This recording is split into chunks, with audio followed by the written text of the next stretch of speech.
Bapak, Ibu, Saudara dan Saudari yang terkasih dalam Kristus, saya Frater Bastian mengucapkan selamat berjumpa lagi dalam edisi renungan pada pesta Santo Simon dan Santo Yudas Rasul pada hari ini. Marilah berdoa. Dalam nama Bapa dan Putra dan Roh Kudus. Amin. Allah Bapa sumber cahaya kebenaran, kami memanjatkan syukur kepadamu atas rahmat hari baru yang boleh kami alami hari ini. Kami berdoa semoga Bapa menerangi hati kami agar mampu meresapi sabdamu yang akan kami dengar dan kami renungkan dalam kesempatan ini. Semoga sabdamu ini benar-benar menjiwai hati kami sepanjang perjalanan hidup kami hari ini dan sampai selamanya.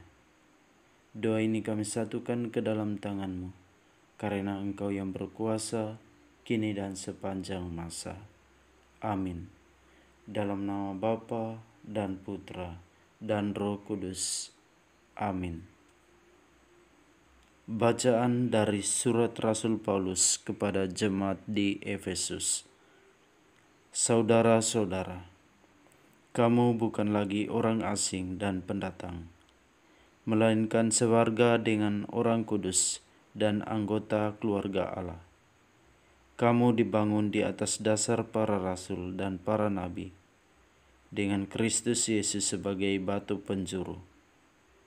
Di atas Dia tumbuhlah seluruh bangunan yang rapi tersusun, menjadi bait Allah yang kudus dalam Tuhan.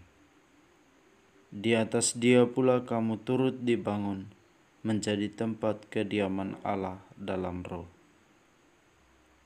Demikianlah sabda Tuhan. Syukur kepada Allah. Tuhan beserta kita, sekarang dan selama-lamanya. Inilah Injil suci menurut Lukas. Dimuliakanlah Tuhan. Sekali peristiwa, Yesus mendaki sebuah bukit untuk berdoa.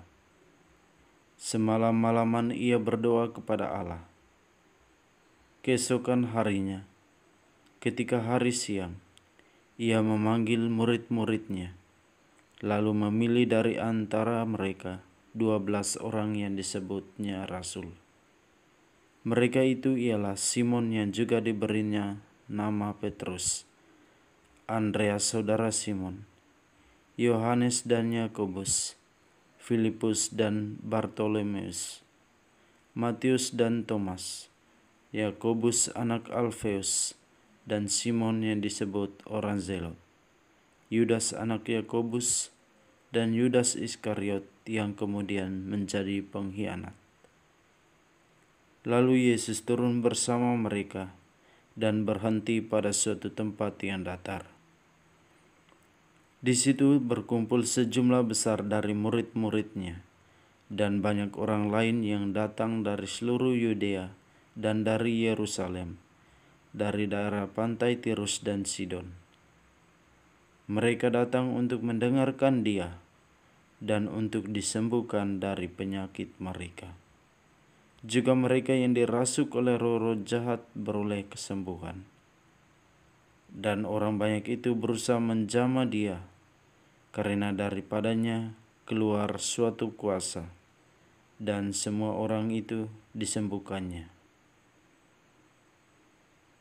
Demikianlah sabda Tuhan. Terpujilah Kristus. Bapak, Ibu, Saudara dan Saudari yang terkasih dalam Kristus. Kedua bacaan suci yang baru saja kita dengar memperlihatkan bagaimana Allah menjadi kita istimewa di hadapannya. Allah telah menjadikan kita sebagai anggota keluarganya. Hal ini ditegaskan Paulus dalam suratnya kepada jemaat di Efesus, bahwa kita bukan lagi orang asing dan pendatang, melainkan sewarga dengan orang kudus dan anggota keluarga Allah yang dibangun atas dasar para rasul dan nabi, serta Yesus sebagai batu penjurunya. Bapa, Mama, saudara dan saudari yang terkasih dalam Kristus, menarik bagi kita di mana dalam bacaan Injil dikisahkan bahwa ketika Yesus memanggil dan memilih 12 rasul, terlebih dahulu Yesus berdoa semalam-malaman. Dan diceritakan pula bahwa Yesus memanggil mereka dengan nama mereka masing-masing. Dalam permenungan ini, saya ingin mengajak kita untuk melihat beberapa hal penting yang menjadi inti permenungan kita pada hari ini. Pertama, kita melihat bahwa sebelum memanggil dan memilih ke-12 rasulnya, terlebih dahulu Yesus berdoa semalam-malaman. Dari tindakan Yesus ini kita melihat betapa pentingnya kita meluangkan waktu untuk berdoa terlebih dahulu dalam menjalankan tugas perutusan kita masing-masing. Keputusan Yesus dalam memanggil dan memilih ke-12 rasul merupakan tugas yang amat sulit dan serius. Apalagi hal itu menyangkut karya keselamatan Allah. Maka ia perlu berdoa terlebih dahulu dan bahkan ia berdoa semalam-malaman. Berkat doanya itu, Yesus mampu memilih ke-12 rasul. Dari peristiwa ini tercermin bagi kita bahwa doa menjadi pedoman kesuksesan kita dalam menentukan suatu keputusan yang baik ketika kita sedang memutuskan sesuatu atau pada saat kita memulai pekerjaan dan tugas kita masing-masing. Kedua, Yesus memanggil mereka dengan nama mereka masing-masing. Kita semua tahu bahwa Yesus memanggil ke-12 rasul dengan nama mereka masing-masing.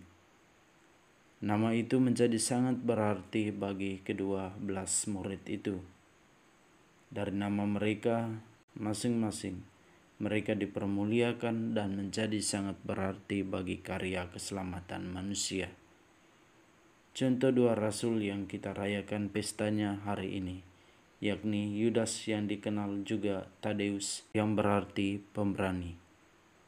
Begitu juga dengan Simon orang Zelot. Zelot yang berarti orang yang tekun. Dari nama mereka masing-masing, mereka menunjukkan kepada kita kegigihan mereka untuk mewartakan Yesus yang bangkit, membuat mereka tidak takut pada bahaya dan penolakan. Bahkan mereka berani mati sebagai martir.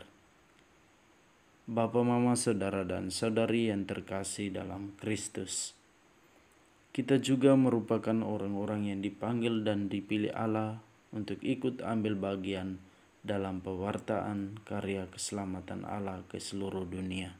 Kita juga dipanggil dengan nama kita masing-masing sebagai mana yang telah kita terima lewat sakramen pembaptisan. Lewat sakramen pembaptisan, kita memilih nama-nama baptis dan nama itu diambil dari orang-orang kudus yang setidaknya menjadi teladan dan inspirasi iman bagi kita. Hendaknya kita mampu meneladani iman dari orang-orang kudus yang telah mendahului kita dengan tekun dan setia pada karya perutusan kita sebagai orang pilihan Allah. Tuhan memberkati. Amin.